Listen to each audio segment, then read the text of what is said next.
Hello everybody, welcome back to the channel. So, shadows, yeah. This is the first video I've done that's in the, oh, I can't even do that. I can't even lift my hand up. It's the first video I'm doing in the dark. Look at that. It's really the first alone time I'm getting to be able to do a video like this. If this video is coming up late, that means I still didn't get internet as of Thursday. I think the last video was supposed to come up. If this video comes out late, it's scheduled for Friday. If it comes out late, that just means that everything got delayed, which sucks, but it is what it is. So, who cares though, because it's a story time video. This is absolutely awful. I have the LEDs on because I didn't want to do the big light because I think it looks awful. I do have a third light that's coming in from this side, but I still think it looks pretty bad. You guys can barely see me, but hopefully you can hear me. I don't know if I'm allowed to show this on YouTube, but let's light a candle. Here we go. We're lighting a candle. We're gonna enjoy the fumes, hopefully non-toxic. We're gonna grab a drink, and we're gonna do a story time. Now, I want to do more story times on my channel because I feel like everyone has a story to tell, me included. And this is one of my favorite stories because it is just so ridiculous. It's just so crazy. I was recently watching Farfa, one of my favorite Yu-Gi-Oh YouTubers, and I was going back through his catalog, and he has an old series called, I think it was called Yu-Gi-Oh Stories, or Yu-Gi-Oh Community Stories, and they were always ridiculously funny stories. Not the old ones, where his friend got sent to prison. Like, that has literally nothing to do with Yu-Gi-Oh! First off, that video makes me laugh hysterically every single time, without fail. But the videos where he reads off fan submissions of stories that have Yu-Gi-Oh! In them, whether it's the main idea or it's just a general thing that's part of the story, which is more towards my story. It isn't mainly about Yu-Gi-Oh!, but it's how I obtained my first couple Yu-Gi-Oh! Cards. So yeah.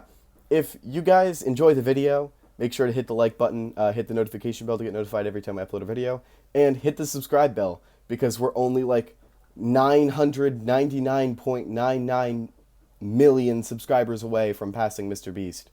So, yeah, I hope you guys enjoy the video. I hope you don't, like, really mind the backdrop. This is kind of just what I have. I'm really sorry about it. I don't really love it either, but it is what it is. So, yeah, story time video. So, let's get into it. I hope you guys are excited. I love this story so much. It takes place in the 3rd grade. So this was many a years ago. Many a years ago, this story took place. And one of the first major plot point that you need to know is that at Dollar Tree, my dad really never had any money. Neither did I, because I was in the 3rd grade, obviously. And so when we would go down and we would hang out together, one of the first places we'd go to is the dollar store, because we could always find something to keep us occupied for the weekend for just about $1. And one of the things that I found was a very thick pack of 100 baseball cards for $1. And I thought that was a crazy good deal. So I spent like $2-3 on a nice fat stack of baseball cards. And I organized them, and I looked through them, and I was like, oh, this is really cool. I like organize them by teams. But then again, I'm in the 3rd grade. What am I going to do with baseball cards, right? You can't play a game with them. You really can't collect them through the 100 for $1 store, because I'm sure every single one of those cards was from a completely different set. And it was kind of just uninteresting to me. At the time, I was into baseball. I was playing baseball as on a team, which I don't do anymore, but I did back then. I played baseball on a team. I really enjoyed playing baseball, and I really liked going to games and getting the cards, but I really didn't have anything to do with them. So one day I took them into school, and one of my friends came up to me and he was like, hey, that baseball card is really cool. Can I take that from you? And I said, yeah, you can. But in my 3rd grade mind, I was like, your words and my baseball card aren't a fair trade. Thank you isn't a fair trade back. My 3rd grade mind knew I needed something in return. So that's where the school currency comes in. In 3rd grade, they had a system where if you were a good kid, you could earn these little paper these little paper stars. If you went to school with me, I'm not going to say the name of the school. If you went to school with me, you know exactly what I'm talking about. I don't think they do them anymore because of what I'm about to talk about. I'm pretty sure I'm one of the big reasons for it. They had these little paper stars that you would get if you were a good kid, if you helped a kid with his homework, if you said something nice to another kid, whatever. If you were a good kid, you got these stars, right?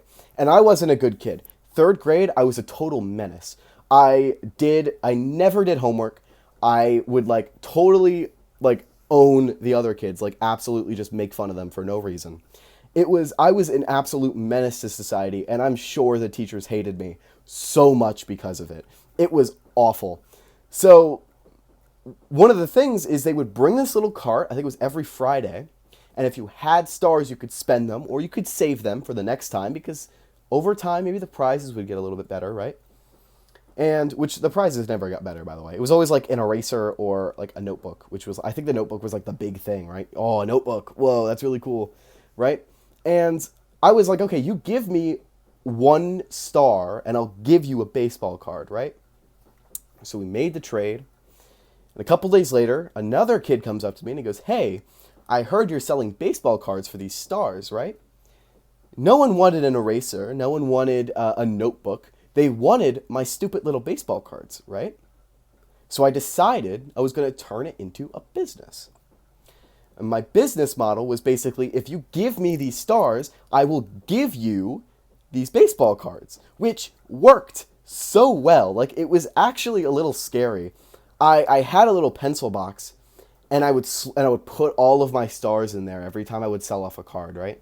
And I would go out of stock because I would do like, oh, I'll give you 4 for 1, right? I would sell them off. I would do little like deals, right? I'll give you 4 for a star, or I'll give you 6 for 2 stars, right? Just even more deals. So I would get them that, and I started to notice that, yeah, I wasn't a good kid, but the teachers started to crack down on me even more because I think they knew what I was doing. If I sneezed incorrectly, I had to sit out at recess and I had to watch all the other kids play. Which was fine for me, I didn't personally care, but it was bad for business, right? And I'm business first and foremost, right? So my initial thought was, okay, I need to expand my operation. I got to get Jesse Pinkman involved. I gotta get the Salamancas involved. I gotta spread out my distribution. So I went to the most attractive girls in my 3rd grade class. And I said, I will give you some of my stars off every card that you sell. You sell them in bulk. You sell 10 cards for 3, you can have 1. You can have 1 star. So the more you sell, the more stars you make. You bring me all of the profit, and I will give you your half, your cut, when you get back, if I sat out. And if I didn't, I would give them less cards to sell to make sure they weren't making too much of a profit on me. And it worked. It worked really, really well. Because then some of these girls started to get in trouble. Some of the girls would have to sit out with me. The teachers knew. Because I had my little pencil case, went from 5 stars to filled to the top with these stupid little paper stars over baseball cards, right? Stupid little baseball cards.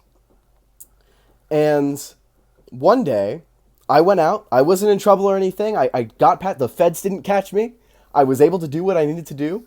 I went up to a kid, and I said, hey, man, do you want to buy some of these? Because they're really popular right now. A lot of the kids are getting them. And he was like, yeah, I would love to, but I don't have any stars. And I said, okay, what do you have? And he said, I have a couple of Yu-Gi-Oh cards right here. I remember them vividly. They were Lancer Dragonite. They were a Japanese polymerization. And they were a washing machine Mystical Space Typhoon. I still have the Mystical Space Typhoon. I put it in so many different, like, what are they called? Like, hard sleeves to make sure it wasn't going to be damaged even more. Like, it is, I think, if I find it, I'll post a video or a picture, probably in my community tab, or I'll show it off in the next video. There were so many creases. This thing had been through the washer so many times. It was, like, falling apart. It was awful. But I still was like, yeah, okay, I'll take these. Eventually, my scam got figured out, and they were like, okay, we can't stop. So they did 2 things. They stopped giving away the stars, and they stopped bringing out the cart. So my currency, my money, became completely worthless, just like the US dollar. Completely worthless, worth nothing. So eventually, my business died out because no one was going to pay worthless currency for baseball cards. And by that point, I had kind of won because everyone had already had my product. And it was great. And then a couple months after that, I moved to Indiana, and then I never saw those kids again. So I absolutely won in terms of that. I won. I got what I wanted, even though I don't think I spent a single star on any of the products that they brought out because they were all trash. I still won, and I'm still very happy with that. I didn't touch the Yu-Gi-Oh cards. I put them in my grandfather's basement, or my great-grandfather's basement, excuse me. When he passed away, we were looking through the basement of his house, and I found the stack of, like, there might have been a couple more Yu-Gi-Oh cards. It might have been like 4 or 5. But there was just this little stack of Yu-Gi-Oh cards, and I was like, oh, I got these one time. What even are these? So I started looking through them. I started doing research. That same day, I bought a pack of Yu-Gi-Oh cards. The only card I remember pulling from that pack was Performapal Monkey Board, just a common. But I saw the pendulum scales, and I was like, what is this? So that, like, there was a good time gap between I bought the first pack and between I originally got the cards. I think it was probably about 1.5 years, 2 years. It was wild. It was absolutely crazy. But that is the story of how I got my first Yu-Gi-Oh card. That is the first Storytime episode. We're doing a pretty easy video, easy 10-minute video, roughly. I thought you guys would enjoy it. I enjoyed it. I want to make sure this story stays alive, and that's why I'm recording it. Mostly for me, not really for you guys, but I'm sure some of you guys are going to get a kick out of it. I love this story to death. I tell it to everyone when I meet them. It is absolutely funny. That is the story of how I became a mob boss, breaking baseball cards, if you will, and found and basically acquired my first ever set of Yu-Gi-Oh cards. Yeah. So that's it. That's the whole story. I know it's a small one. A lot of the story times I have are pretty small. But I didn't want to turn this channel into like a rant channel or anything. So also, I'm like, this is very Mutahar right now. This is very Some Ordinary Gamers he has a better camera and he has better lightings where you can actually see him. I was considering doing red on the lights. Actually, let's see. Let's see if I can change him. Oh, that looks... oh, ew. I'm going back. I don't know what that was, but that was... Oh, what the... I think I messed up. Oh, it's like rotating colors. Wait a minute, I screwed up. That works for now. I think that... No, that was definitely a darker color before. This is very Mutahar. I don't know if I like this yet. If I do, I need to get a better light. Probably a ring light or something for behind, because at the moment, the most light I'm getting is from the Xbox light I have back here. And the candle, which is actually giving me a lot more light you can see now than I originally thought, which is pretty crazy. If you guys enjoyed the video, make sure you drop a like, hit the notification bell to get notified every time I upload a video, and make sure you subscribe. The little teaser, the next video, I'm mostly making a teaser on the next video because I want to make sure I make it this next video, is I have 2 different ideas for 2 different videos. So one of the next one is going to come out, and it's either a wish list of figures I want to come out from McFarlane Toys is here. These guys here. I switched it up. I had the Flash before, but I switched it to the Rebirth Batman because I really like this figure. It's either going to be a list of McFarlane figures that I want, mostly DC Multiverse, but I am going to throw out my predictions for the My Hero figures they're going to release this year. And then I have another video planned where I talk about the figures I still need to get for certain collections and how I want to build my display in the background. I'm going to talk about my current display, and then I'm going to talk about how I want to build it, what the shelves are going to look like, what the teams are going to look like, kind of that kind of lineup. And then at some point, I'm going to do a full McFarlane Toys figure collection, including the My Hero figures, because I want to do that because I want to make sure, probably closer to the end of the month, probably closer to the middle of next week. I think it's when the month ends. That'll probably be that, because in the month of February, I didn't get any new figures. So I think this is a good month to sit back, go through the entirety of the collection, and then talk about where to go forward. with the collection. It's definitely going to be more of a part 2 to the second. I think I'm going to go figures I really want them to make, then the video talking about how I want to collect in the future, and then after that, I'm probably going to do the end of the week video, or end of the month video, where I do an entire collection, just an entire collection overview really quickly. That'll probably be close to a 20-minute video, and then that should be it. That's all I think I have planned at the moment. If that is how that's going to work, then that's basically going to take up all of the spots for the next month. Or not for the next month, but for the end of the month. So if you don't like McFarlane Toys videos, you're going to have to just hold off. After that, basically my plan is I have a manga review I want to do for the first video of, what's the next month? March. I have a manga review video I want to do. I have a vlog planned for next week, an IRL vlog. It is my friend's birthday, so I'm going to try to vlog that. Other than that, I don't really have much else to say. I hope you guys enjoyed the video. Stay tuned for whatever's coming next. And please comment something about the backdrop. If you like the backdrop, I will do more night uploads. If you don't like the backdrop, I will go back to the day. I'm trying out new things. In the last video, I tried where it's angled this way, to where you can see all of my collection and all of my stuff. I had Injustice going on in the background. I thought it was really cool, but it also was incredibly claustrophobic, and I looked awful. I thought I looked terrible in that video. So I'm never going to do that again. I really like a lot of the things that are going on with this, but if I do want to continue this, then a lot of things are going to have to change with my setup. So yes, we will see what happens, which is literally my motto at this point. I think I've said it every single video. Episode 2, at the time of this recording, has still not been fixed. I think the video is corrupted. The file is corrupted. So yeah, there's nothing I can really do about it. I'm going to try my hardest. If nothing works, I'm just going to have to record a new video. But I'm not going to record it as, video episode number 2. I'm just going to record a completely separate video and leave episode 2 lost media, so that Nexpo can make next month's rent. Again, guys, third and final time, like the video, subscribe, hit the notification bell to get notified every time I upload a brand new video.